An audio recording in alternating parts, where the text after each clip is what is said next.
My family and I were at a wake when I was around 5, and I heard the most remarkable conversation between a young boy named Nachiketa in ancient India and Yama, the god of death. I remember being completely captivated by the story, and something surprising happened.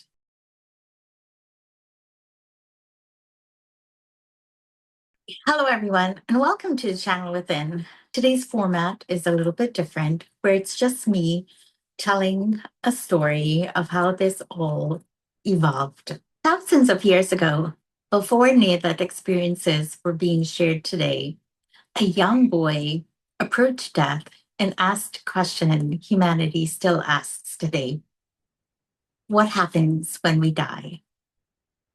My family and I were at a wake when I was around 5, and I heard the most remarkable conversation between a young boy named Nachiketa in ancient India and Yama, the god of death. I remember being completely captivated by the story, and something surprising happened. The story didn't make me afraid of death.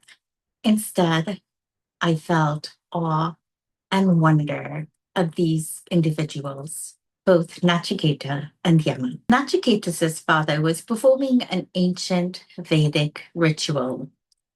In the ritual, he was gifting cows. And instead of gifting healthy cows, he was giving away the older, weaker cows. Nachiketas was puzzled by this as he realized the gifts were not sincere. He then started asking his father, "To whom will you give me?" Frustrated, his father then answered, "Nachiketa, I will give you to death." Taking these words seriously, Nachiketa set out to find Yama and to be so that he will be able to ask him the ultimate question: what happens when we die? When Nachiketa arrived at Yama's abode, the Lord of Death was not there. So Nachiketa waited. 1 day, 2 days, that became 3 days and 3 nights.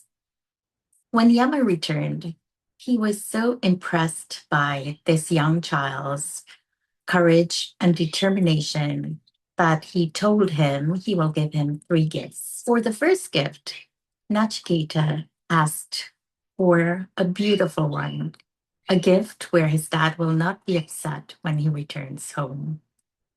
For the second gift, he asked Yama to teach him the fire ritual. For the third gift, Nachiketa asked him the question that really brought him there: what happens to us when we die? Instead of answering immediately, Yama tested Nachiketa.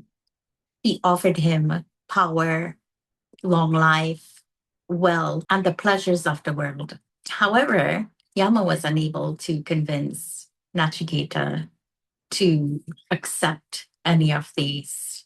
Instead, Nachiketa refused them all. He explained that these things are temporary and only the truth about death really matters. Seeing Nachiketa's courage and sincerity, Yama finally agreed to answer.